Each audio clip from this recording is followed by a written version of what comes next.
Fratello Rugby Podcast. The Italian Rugby Podcast. Fratello Rugby Podcast.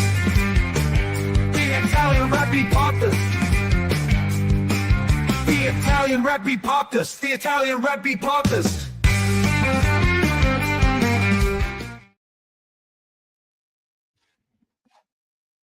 Benvenuti, welcome everyone, buonasera. On Thursday night, January 30, just ready with the squad for the preview of Scotland versus Italy, first round of the Six Nations. Mike, ciao. Ciao. Nice to How see are you we? again today. Yeah. We're gonna have a couple of these double week episodes, aren't we? I think for the Six Nations. So We're gonna try yeah, good fun, our man. best.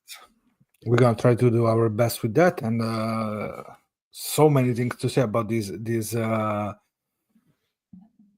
squad, this game. I don't know how to put it, because both the squad and the game are really interesting for us. We're gonna face some challenges, and they're gonna face some challenges too, which is nice, Mike. If you think the players that are out of those 23 players, still it's interesting. That means that there's a growth of the team, but we have to keep showing our potential and putting the victory sometimes, even when for sure. against all odds. So that's what we're expecting, right? Yeah. And listen, I think we have like a really good opportunity here to show some young talent that's coming through. Obviously, we're going to go through the team, but there's a couple of players that I'm quite excited to see how they fare. There's some players that have returned we haven't seen for a while. There's players that have come back from injury. There's so many, so much to be excited about, I think, in this upcoming game. Let's start with the news of this team, because those news in the team for us, they make people happy. The news, probably the best news, which is Jesse in. Probably that is something unexpected, quite unexpected. You say unexpected. I'm pretty sure you said maybe from the bench, but you said it months ago. You said it months ago. You said I could see Jesse playing against Scotland. You said it months ago. So those two games, yes, but you were expecting, Mike. For me, the weird thing is bringing a winger in the Six Nations. In the Six Nations from the bench, yes, that is something. Like, what's the surprise? More than maybe Jesse starting, I would say, but you have to. I know doesn't mean anything, because he said to. Jesse said, look, I don't care. I can play 11, 14, left, right wing. It's okay. There's no issue with that. So it's going to be interesting to see how he's going to move during the game for all those combinations that we have in the back. Yeah. I think if we're talking speculatively, like Garbisi played on Sunday, right? Yeah. So maybe the intention is that he comes off, 50 minutes, give him some rest. Then Alan goes to 10. Then Capuozzo goes to fullback, and he slots in on the wing. That makes sense to me. That makes a lot of sense to me. Who's gonna move on the right winger? You think Jesse or Ioane? I think Jesse. I think Jesse will be on the right wing, fresh on the right wing, because obviously, it depends actually. Also, Finn kicks with his right foot, isn't he? He's a right-footed kicker, which means actually if he's going to be doing 50-22s and stuff, he's going to be busy on the right wing. Also means that our aerial game needs to be on point, and I think it's neither of their strong points per se. So, hey, maybe we see Jesse at fullback. Who knows? But no, I think we'll probably see him on the right wing. So let's how much he changed in the last 2 years. If we think last game he played for Italy was against England, and he showed some of his skills, of his best pace, dribble, the evasion against defenders. We saw some lack in defense back in the day. So but now he's much stronger in the aerial field. We saw him kicking more, and I think he also in defense. You can see how he's focused on his defense. He can still commit some mistakes, but there is a development there in defense. It's Yeah, much more active. Seems to be much more. He's fighting much more. Even he's trying also to close those gaps sometimes, which is nice to see him. yeah. I think like to be fair, we are blessed with quite busy wingers. Ioane in particular, like the past couple of seasons, he's really tried to look for work. Comes in a lot. And obviously that means that whoever's playing fullback needs to be able to cover like ground, right? So I think it's one of those where if we can utilize, Ioane, make him like we did against like we did against Wales and Scotland last year, where offset piece is coming in, he's an option and stuff. I'm excited to see sort of what will happen, because obviously then when those sort of players start popping up in midfield, it leaves space out wide. And Jesse's a player that we've always said with a yard of space or a second of time, he can hurt teams. So now it's going to be interesting to see if he can do that at the next level. So here we go, Otto. I think exciting times, right? Is it? And let's think about also the two players that are out of this back three, because the back three composed by Capozzo, Allan, and Ioane. The last time they played together was during the World Cup. They never played again together. So it's been more than 1 year since the World Cup. So already a new combination for us in that way. Yeah. And also funny to see how Allan and Garbisi 10-15 again, like the first game against England, they're starting again together in that way. But Trulla is out and Gallagher is out. So Gallagher for the aerial game, fantastic. The boot fantastic, but probably the playmaking of Allan is better. Is a fly half converted to 15, and the other one is Trulla. Trulla was a really good example of a player that can cover many positions, and during the summer he was able also to play his part in the Azzurri jersey. But let's see when we're gonna see him play, maybe against I don't know. But I think during the Six Nations, we can see some players in and out, especially from the bench, because also Marin is out. Just to conclude with the situation of the backs, and let me put this. Let me share this by Tight 5. If you don't follow this, the graphics are sick, aren't they? Yes, they are so good in graphics. They're always on point with everything about rugby around. So. On X. So I want to make a quick observation before we go into this, Otto. So I know obviously we're expecting quite a kick-heavy battle. No, you can bring that up. We're expecting quite a kick-heavy battle, aren't we? But in my opinion, right, looking at Van der Merwe and looking at Darcy Graham, they're not the most aerially astute players themselves, right? So maybe it's something that we're looking to potentially try and come on top of. Obviously, I know they have Kinghorn with his ridiculous boot, and that's maybe why we've put Allan at fullback. But I'm fascinated.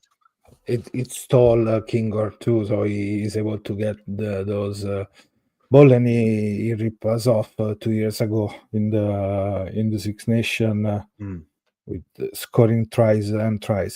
Yeah. I think also we are trying to get some counter-attacking balls. I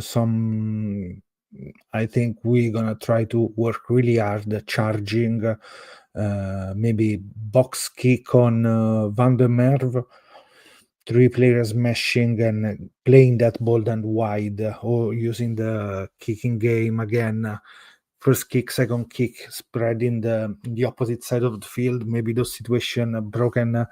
They can help us, I think, because they are so good moving the ball, and I guess That is a way also to put a player that can be really dangerous if he Out starts of contention. counter-attacking in the Yeah. first situation. Probably as we need accuracy from the boot. That's key, because you have to really kick well. You don't have to leave those time where you cannot charge him, or there is not the wall is not covered enough.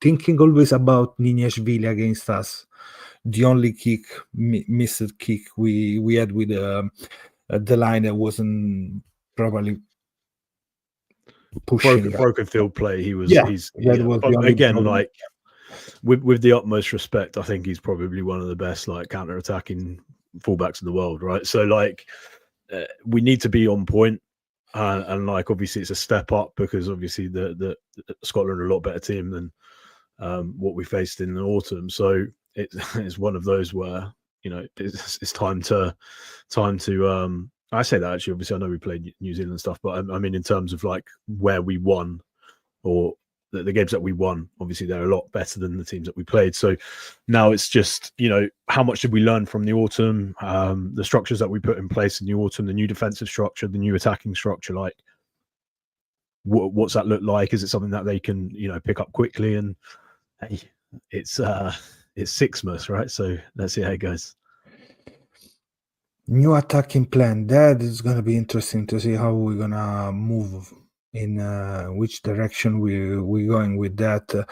If we have some like quick plays, that is something I think we're going to improve more. Quick plays, you have a penalty, play that penalty in a way that you can you know what to do if you broke the field. If not, in two phases, what else you can do to keep putting pressure on defense.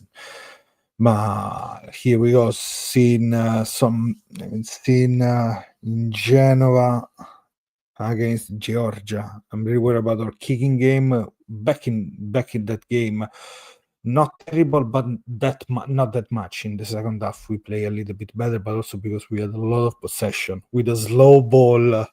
There is the interview with Garbisi about that and about the kicking game. And here we go. Yeah, you guys should actually watch the that clip that we recorded with Garbisi. Like, obviously cognizant the fact that we need quick ball, right? So let's see. This is one of the stats of Jesse, always in the starting team, always in the right wing. So new situation for him too. He has to scroll. Yeah, so he's never played right wing and he's never come on as a substitute, which was the comment, which is a mental stat, isn't it? I remember him playing for Colorno. I went to watch a game against Fiamme Colorno, and there was Odiase and Jesse in that team. So they were so young, and I was really shocked by a couple of steps on Jesse on the wing, just in front of me. Wow!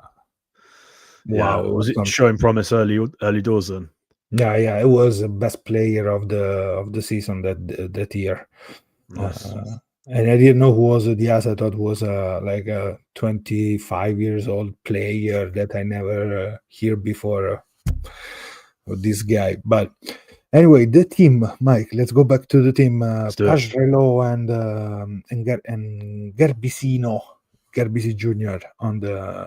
from the bench. Varney, no game time. Maybe needs that week more, 2 weeks to stay in the team and be ready to play. First question: How long is gonna be stay in the field Danilo Fischetti in this game? Good question. Gladly he's not talking to the ref, so probably a lot longer than he normally would. Yeah, I don't know. I assume he's probably going to be playing sort of 70 odd minutes, but then if we're not going to use Rizzoli, when? So if we want to see where he's at international level, where he's at, with a good set of locks behind him, with a strong front row partnership, now's the time, right? So I'm actually hoping, and obviously I need to eat my, be careful with my words, but I'm hoping we do see him on for 20 odd minutes. I really do, because we're going to learn a lot this game. I think we're going to learn a lot about a lot of the players this weekend. So let's hope, right? Let's hope, absolutely. Look, we are going with positivity into this game, but we know what they can do. So it can be a result. So you can have, realistically, you can have a wide reign of tries from Scotland. You can have our fighting for the full game. There can be a collapse in the last 10-20 minutes. The first 20 minutes given away by Scotland. Everything can happen in a game against Scotland. I know it's the first game, but we have to believe in this and looking for the right performance from the player, because again, the team that we put in Murrayfield is a really good team, because you have Fischetti, Nicotera and Ferrari. I don't think at the moment, if it's not Nicotera, it's Lucchesi, but then Fischetti and Ferrari, pretty good. Yeah. Obviously, there's always that discussion about where Spagnolo fits if he was available, right? But I think we can't really argue about that with the starting lineup, can we? Right. Then we have Dino Lamb and Ruzza. Finally, we are starting to develop this pair of players more with Quesada, because he wasn't around Dino Lamb for a long period. Injured, didn't he? Yeah. Injury and everything. So Lamb and Ruzza with Nicolò Cannone, second best Italian tackler last Six Nations after recordman Lamaro from the bench. Sad for Zambonin is not there, but if Canali is playing like he played last week against Ulster, still if we need somebody like Canali looks really pretty ready, and there is Favoretto too. Those two players ready, they want to show. Negri, Lamaro, Cannone, Mike, and Vincent from the bench with Zuliani. Sad for Itzegor, but is a strong five Crowers. So there's something that I heard in the Squidges Italian review. Did you hear about? Apparently, he's joint fastest player in Exeter. The second fastest player with Hodge. Yeah, Hodge. So apparently it's like neck and neck with those two. Well, we saw him what he can do with the Pizza Express. The Pizza Express. Hey man, like I you know what I find fascinating with Ross? I actually think he's so versatile. I see why they've put him there, because obviously he could probably play. Well, he probably could play across that back line, but I assume what we would see is Negri on for 60 minutes, being the battering ram that he is. Then potentially we would see Zuliani either at 6. I actually don't know, and then Vincent at 8, or I don't know. Maybe Lamaro straight swap for Zuliani. That sort of combination really interests me, because I think we're going to play Vincent at 6, maybe. Yeah, man, I'm just fascinated by it. What are your thoughts on that? I think I want to send if there's gonna be some move like Lamaro 6.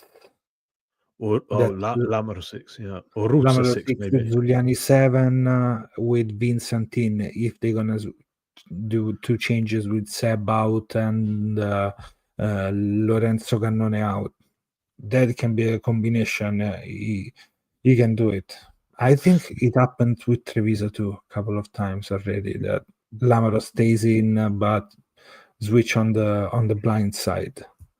Also, Dino and Ruzza also play 6, right? 6. So yeah, that'd be interesting as well. So like we've got combinations that I'm just fascinated by how we're going to get the best out of the players for this team, because obviously they've got very tall, rangy players, which means that lineup they're going to be very difficult for us.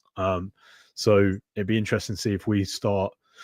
Also, we end the game with potentially 3 locks on the pitch to try and sort of secure that line-out ball, where again, Otto, you're the stat man, but weren't the Last best year at was last one year. of our worst line out season. Let me Yeah. tell you for a second. Let me see through my See, stats. Statman's unlocking his little stat I- box, pulling out Man, stat I from have nowhere. last 4 years of line out. So okay, in the last 5 Six Nations, last year was the worst for line out lost because we lost 12 line outs. The 2 Yeah. previous years with Crowley 7 and 8, and then 10 each year with Franco Smith. That was the situation. Last year we throw 2 mamma mia. Yeah. In 2 matches we had a line out success of 64% and 75%. So, but back to the point, right? The point is, we probably want to try and like stable the ship, especially if we're in the game, right? 2 years ago we were great with the line out. Hmm. We did really well. We were the second team in the Six Nations for line out. And then everyone realized we're just throwing it to Rutsa all the time and just started man marking it.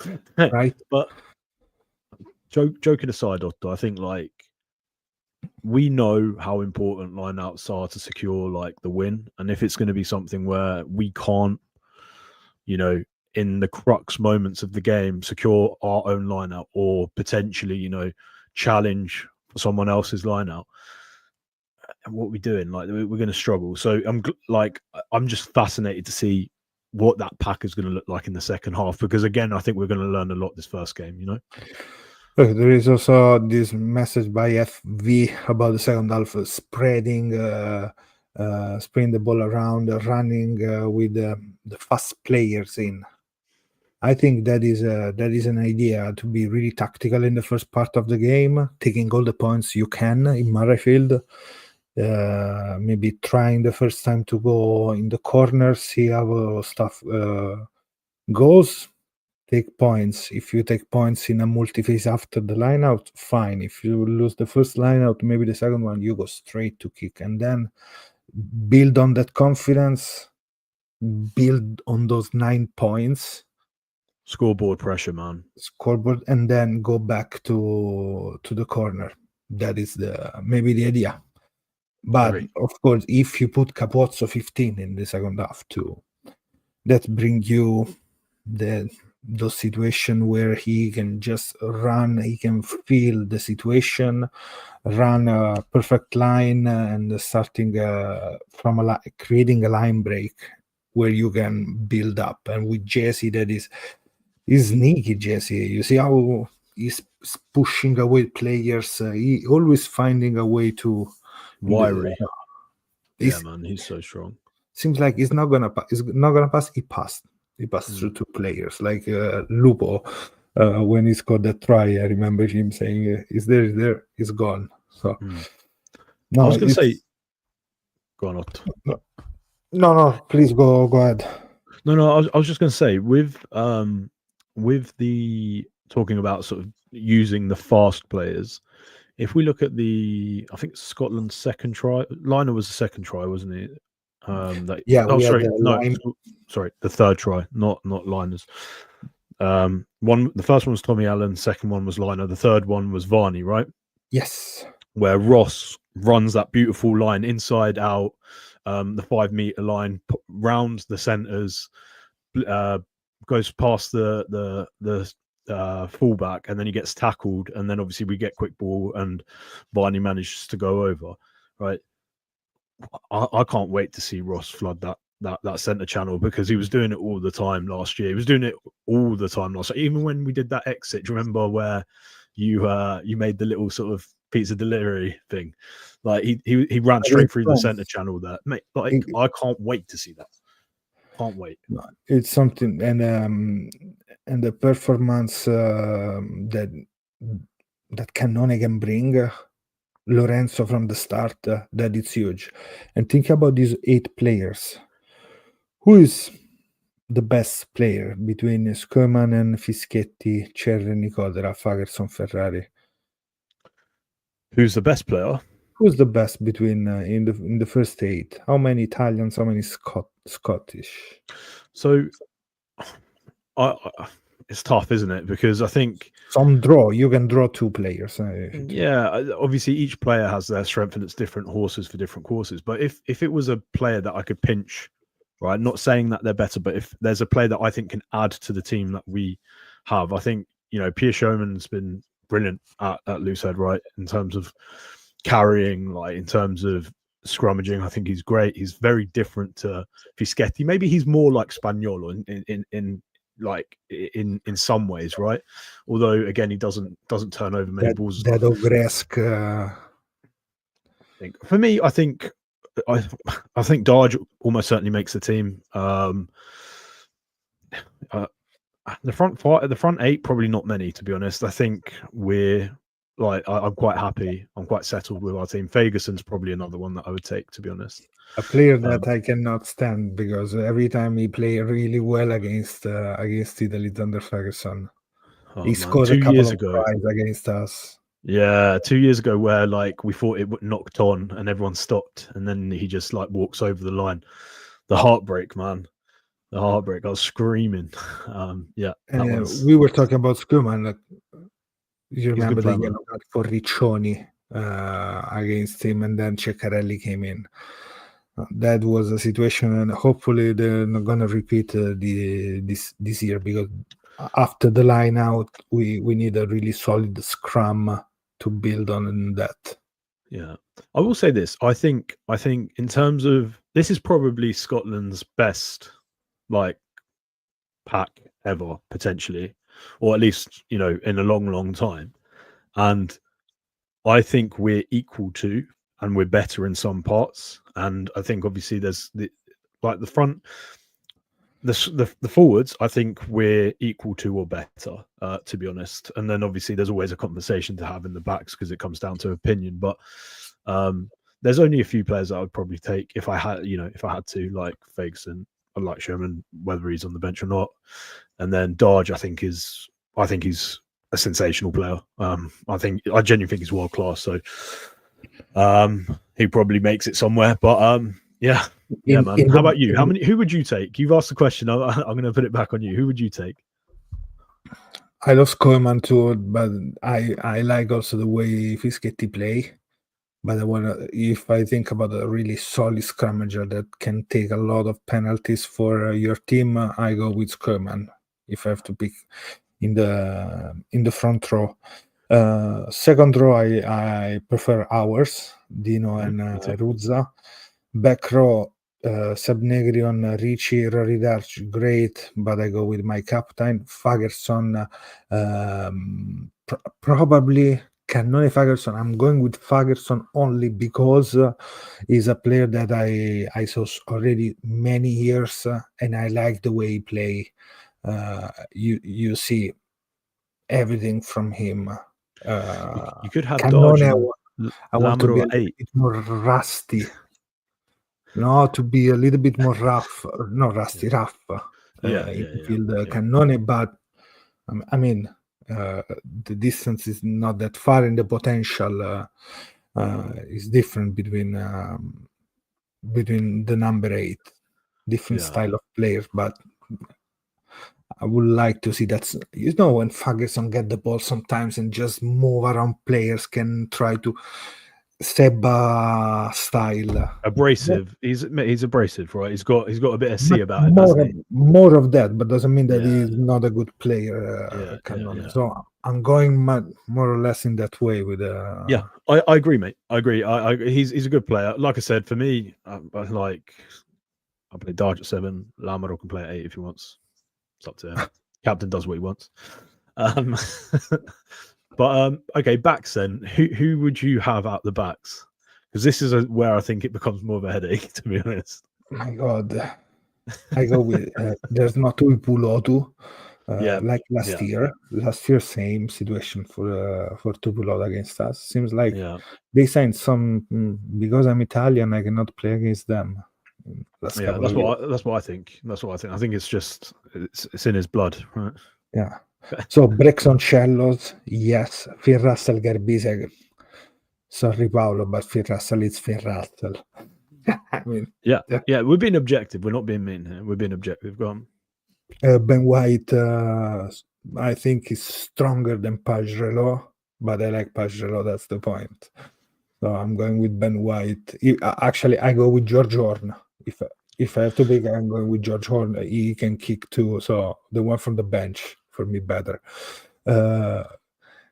Mamma mia, Graham Capozzo, Mike. That is. Yeah, I know that's a face-off, isn't it? That's like, yeah. My God. I'm excited to watch those, man. Capozzo, man. Capozzo. Yeah. Capozzo because I'm Italian. If Scott would say no, it's the Graham, I would say yes, you're right. I mean, Kinghorn better than Allen. Kinghorn better than Allen. Different way to play and everything, but probably Kinghorn is better than Allen. Doesn't mean that Allen is not good as before. Van der Merwe, Ioane, Mike. My God. Van der Merwe. If Van der Merwe was Italian and we had both. Van der Merwe. My God. What? No, probably Van der Right. No, you know what? No, I see that. There, we are there, Mike. Yeah, this is where I'm at, right? I think we like obviously I genuinely do believe that we can win this game, right? Like I said this to you when you asked me what my feeling is. We're excited. We've got players that have got more experience from last year. We've been quite sort of cohesive with our selection. So hopefully the players come in, this new game plan, it just kicks on, right? I'm so excited about that. But if we're talking about players, Scotland have some brilliant players. We have some brilliant players. Like there's not much between the teams. It's about experience. It's about game management. It's about who wants it more, and it's about heart. So, do you think it's a better bench? Italy has a better bench. Do you think Italy has a better bench? Think Ashman, Sutherland, yeah, for sure, 100%. Like I don't even, 100%. I don't need to think about that. 100%. And also that's with us missing players like Zambonin and Spaniolo, and all of those other players. They're missing Cummings and Tuipulot, which are two really key players for them anyway. But they're starting players, whereas I'm talking specifically about players who traditionally come off the bench, right? Spaniolo traditionally comes off the bench, and Zambonin traditionally comes off the bench, right? So like our bench is our strength, right? Like, and we've seen that last year. We see that in the last 20 minutes of games. We see that with Benetton when in the Champions Cup as well. We have some really dominant players who are quite exciting to look at. So the bench players for me, like I don't even need to look. Like we definitely have a stronger bench. It's going to come down to the things that people always go on about, which is stuff like heart, and it's going to come down to who wants it more, and it's going to come down to all of those things. So let's hope the boys are mentally prepared, because they can do history this year. So I cannot count with stats what the meaning of playing this game and everything, but I think a big point for us is being that, like, accuracy to finish the attacking phases in a positive way, because that probably what we missed, that was lacking, I think, last in November. You can prepare a lot of attacks, you can have a lot of front foot, but then you have to score in some way, because against Georgia we had those situations to score. Against New Zealand we had situations to score. Against Argentina we had it too. So we need to be perfect. Mistakes, handling errors, we have to minus those and keep fighting on the rack. They're smart on the rack. For sure. Also, we need to be better at reacting, right? Like we gave the example 2 years ago where Ferguson scores because we dropped the ball and we just stopped playing. We did the same thing against Argentina. Like you play to the ref's whistle. That's like the first thing that you taught that rugby to us. Do you know what I mean? So like it's something where we need to be better at using our brains, our rugby brains, and like reacting better. Because again, you know, you look at the Georgia game, 2 breakaway tries, right? Like two tries from first phase play. We need to be better at a scramble. We need to be better at slowing the ball down. We need to be better at the dark arts that teams play against us all the time, right? We need to be that team. Because the best teams are, right? The best teams do, the best teams are. You look at like New Zealand, who won back to back. They had some of the best players that could, you know, dirty ball. Look at South Africa, they have the same. You look at England, they have the same. It's those the top teams do the dark arts, and we need to start doing that. Mike, who you think Legally. can be the surprise in our team for this Six Nation in general? Who's gonna be the player that we're gonna say yes, the step forward, the step up, the player that we're gonna say yes, it's ready, is playing, is better rugby. Who you think is gonna be? Are we assuming that they like an uncapped person is going to get capped? Yeah, let's put Yeah. that in. Yeah. Okay. I would quite like to see Bertaccini take a step up with, you know, the players that we have around him, just to see. And I think again, you know, we've only seen glimpses of him. He's come straight from Serie A Elite, but the few glimpses that he's had, he was very, very impressive in URC. And I think actually, you know, he has more. He has a very high ceiling. Let's see what happens. Jesse is obviously the obvious answer that most people would say, because we've seen what he can do at the URC for 2 seasons. Whereas I think actually you said the biggest surprise for me would be Bertaccini coming in and just, you know, looking like a test level player like Ready. Spaniolo did last year, right? Or like Suali for Australia against England. Now, just to say a player that came from another level and then changed. Yeah. Yeah. So, Breeze. Mike, if you have to give me a score, the best score for us, which should be? I mean, the best score for us. So you want me to do best score for us, yeah? Best score for us. The best score for us would be like 70-0. Best realistic score. I genuinely I genuinely think we can win this game, but you also got to think it's away from home. It needs to be a test game. So we need to kick, we need scoreboard pressure. If you look at both games that we won last year, what did we do? Menoncello, first phase got the turnover. We kicked it, 3 points, 6 points. They score. We're still in touch. We need to be efficient, like you said. If we're going to create opportunities, we need to score them. But I think it's probably going to be a close-ish game.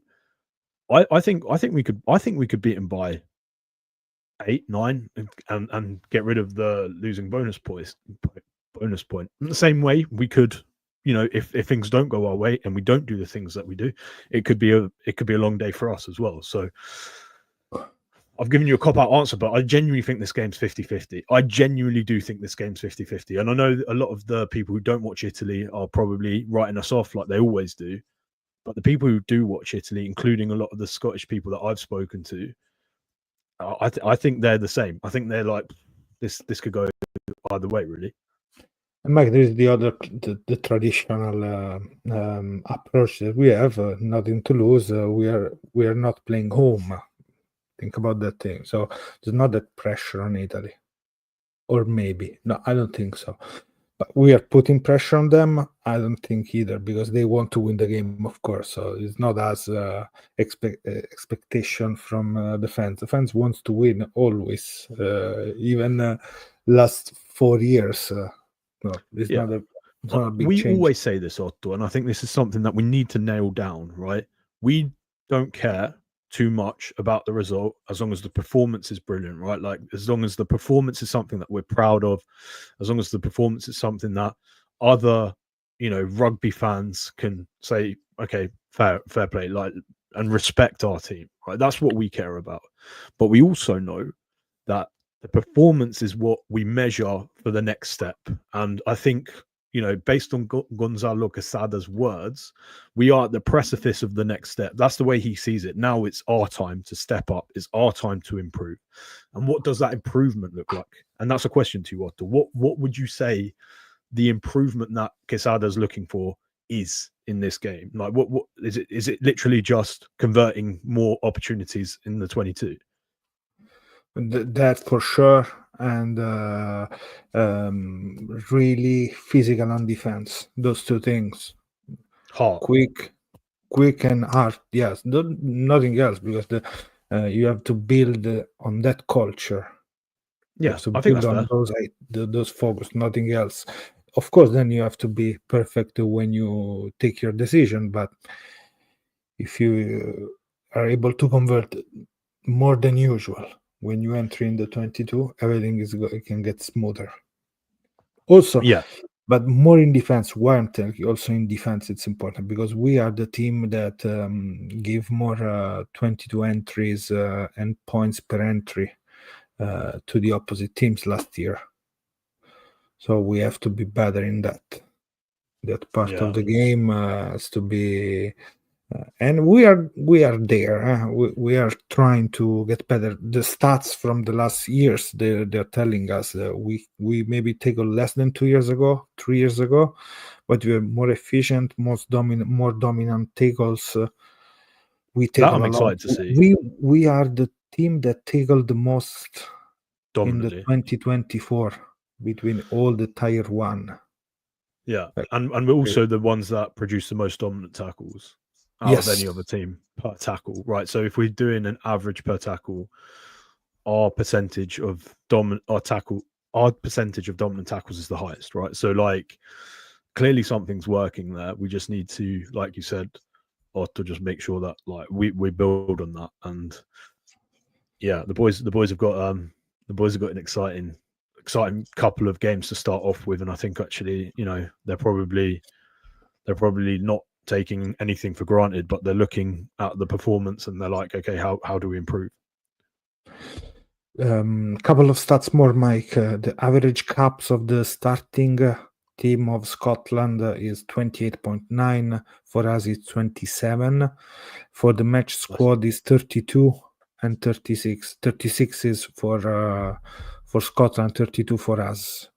The average age of the starting, we are younger, 27 years, 28 years for them. Match squad, 28 years for Scotland, 26 years for us, a little bit younger, thanks to Rizzoli that bring us down the weight of the team, Mike. Our forwards average 110 kilos against the 113 kilos of Scotland. So Scotland heavier 3 kilo average per. That's not as much as I thought. I've got to be honest. Much. I know over the course of 8, we're talking, we're talking like 24 kilos, whatever it is, right? But that's not as low as I thought it was going to be. I thought it was going to be a lot lighter because we're traditionally very light. And I know obviously against like England and against France, like Antonio's worth like 4 of our props. He just takes, mate, the food budget for him, right? That's crazy. I think the French Federation in trouble. Like they probably have to, like, I don't know, liquidate assets to feed that man. They find a way. Couple of stuff more. Italy were awarded 56 penalties in 2024, more than any other side, while Scotland conceded the most, 57, and were awarded at least 12 fewer than any other team last year. So that is a big thing about penalties. So we gave more penalties and we got the least. No, we get more. We got more penalties, 56. Scotland concedes the most. So we get more penalties for us, but Scotland concedes the most in the whole Six Nations last year.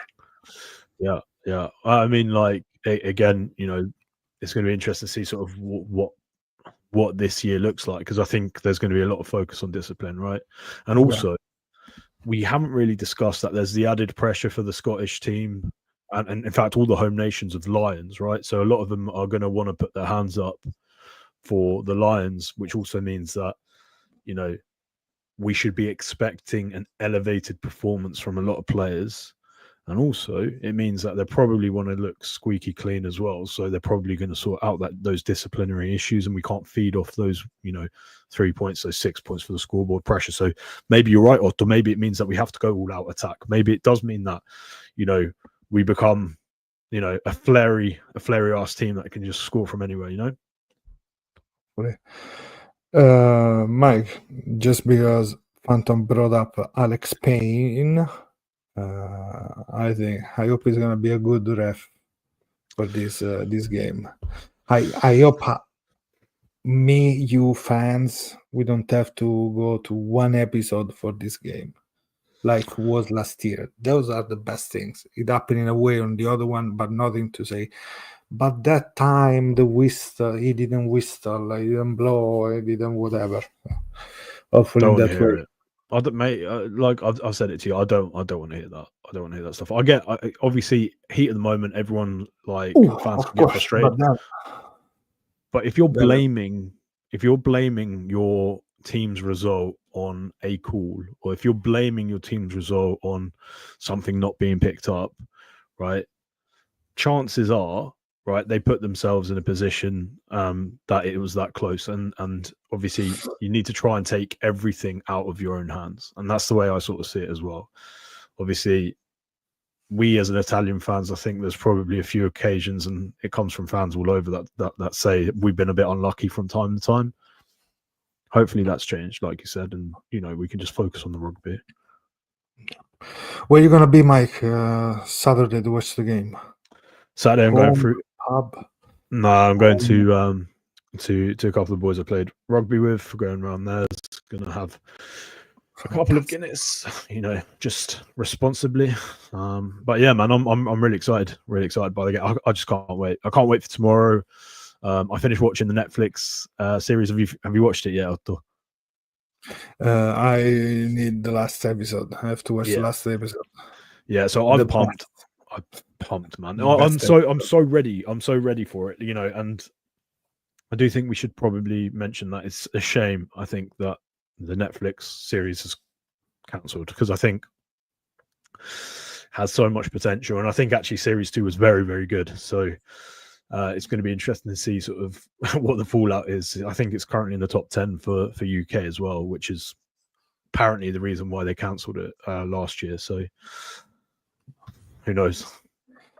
Hopefully it's gonna be like the 5th episode of this season, the second series, Mike. Hopefully we're gonna be happy faces all around.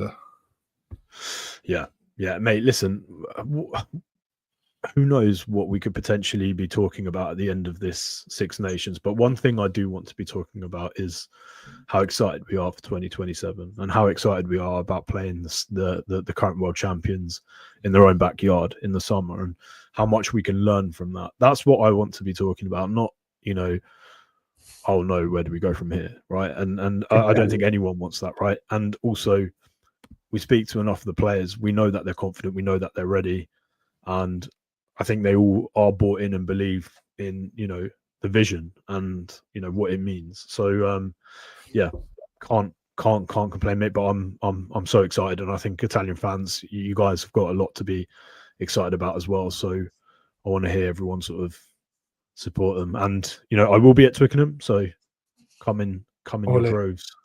Let's go. Met each other in Twickenham. Meet us too in Twickenham and in Rome for the next couple of games. So Wales and England. One of us is going to be around at least. So that's going to be find us. Look for the man with the beard. Look which of them? The one with the blue jersey. The one with the nice, jumper. The guy with the nice jumper, blue, with a Coliseum in the front. That's the best jumper. Yes. In fact, actually, I'll wear that next week, so you guys can see what I was talking about. We made a little mock-up on a hoodie. It looks very nice, so I'll wear that next week. And the question to wrap it up: Il McKenzie ha detto devo fare Mike, you get one of Gonzo, but Gonzo who?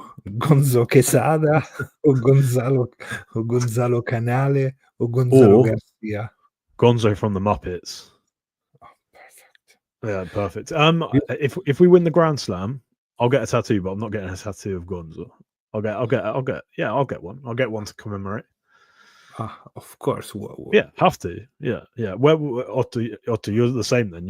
I have a We're in. freak out. If we get if we win the Grand Slam, if no pressure, lads. If we win the Six Nations, I'll get a tattoo. If we win it, I'll get it. Of Phantom, the face of Phantom.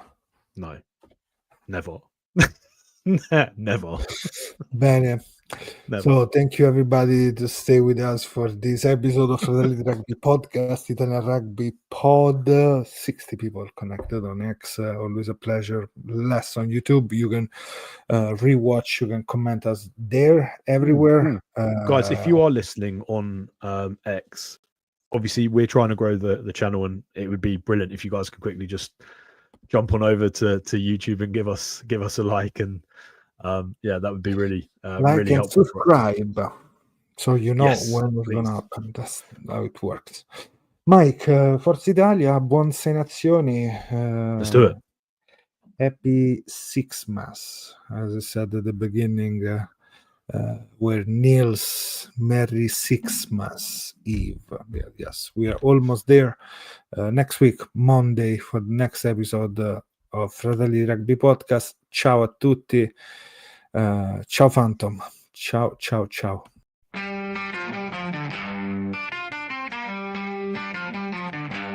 Fratelli Rugby Podcast. The Italian Rugby Podcast.